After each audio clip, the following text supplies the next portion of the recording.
তাহলে দেখো mop up রাউন্ডের জন্য কিন্তু নতুন কাউন্সিলিং বা নতুন নিউ রেজিস্ট্রেশন কিন্তু শুরু হয়ে গেছে। তোমরা যারা একদম নতুন অ্যাপ্লাই করছো তারা কিন্তু এক্ষুনি অ্যাপ্লাই করতে শুরু করে দিতে পারো। তোমাদের সব নিউ রেজিস্ট্রেশনে গিয়ে সব তোমাদের পার্সোনাল সব কিছু দেবে, তারপরে মাধ্যমিকের মার্কশিট ছবি আপলোড করবে, করে তোমরা নিউ রেজিস্ট্রেশনে চলে যাও ওয়েবসাইটে গিয়ে। ঠিক আছে, তাহলে এবার বলি আমাদের কিন্তু নতুন ভ্যাকেন্সি লিস্ট এখনো বেরোয়নি, অর্থাৎ 24 তারিখের পরে যে ভ্যাকেন্সি লিস্টটা সেটা কিন্তু এখনো বেরোয়নি। ঠিক আছে, 24 তারিখের আগের ভ্যাকেন্সি লিস্টে 24 তারিখ কি হলো, 24 তারিখ হলো আপগ্রেডেশন। ভালো করে দেখো, 24 তারিখ হলো আপগ্রেডেশন। তোমার 5 নম্বর কলেজ ছিল, 2 নম্বর পেয়েছিল ছেলেরা। ঠিক আছে, 5 নম্বর কলেজ ছিল, 2 নম্বর পেয়েছিল, তাহলে আপগ্রেডেশন হলো। শুধু 5 নম্বর কলেজ ছিল, 3 নম্বর কলেজ পেল, শুধু আপগ্রেডেশন হয়েছে কিন্তু। হ্যাঁ, তার ফলে কি হলো দেখো, 5 নম্বরের সিটটা কিন্তু ফাঁকাই রইলো।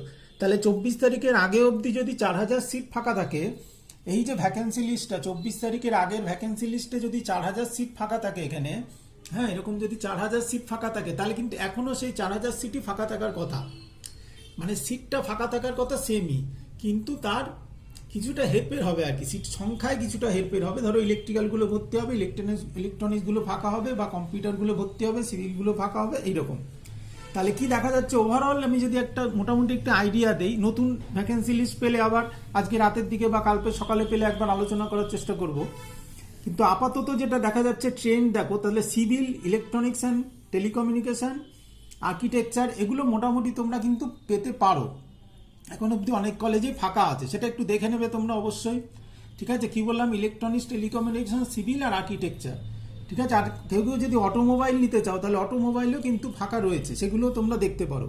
এবার চলে আসছি আমরা কম্পিউটার সায়েন্স, যেটা ডিম্যান্ড সবার চাইছো। তাহলে ওমেন্স পলিটেকনিক কম্পিউটার সায়েন্স, ভালো করে শুনবে একটু। ওমেন্স কম্পিউটার সায়েন্স ছিল 20টা সিট কম্পিউটার সায়েন্সে, যারা কলকাতার কাছাকাছি থাকো তারা ওমেন্স পলিটেকনিক, মেয়েরা আর কি, ফিমেল ক্যান্ডিডেট 20টা সিট ফাঁকা ছিল তখন। হেরফের হতে পারে, হ্যাঁ পরবর্তীকালে কিন্তু হেরফের হতে পারে আজকে। তারপরে ছিল তোমার ক্যানিং গভর্নমেন্ট পলিটেকনিক, ফাঁকা ছিল তোমাদের 28টা সিট ফাঁকা ছিল।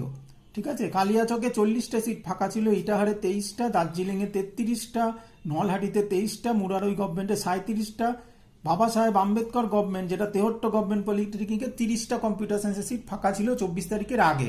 তাহলে 24 তারিখের পরে একটু চেঞ্জ হতে পারে কম্পিউটার সায়েন্সগুলো।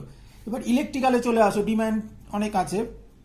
হিলি গভর্নমেন্ট পলিটেকনিক 15টা ইলেকট্রিক্যাল ফাঁকা ছিল, ক্যানিংয়ে ছিল 14টা ইলেকট্রিক্যাল, ইটাহারে 17টা ইলেকট্রিক্যাল, ইসলামপুরে 33টা ইলেকট্রিক্যাল, কালিম্পং 51 মেকানিক্যাল, আদ্যাপীঠে 7টা ইলেকট্রিক্যাল।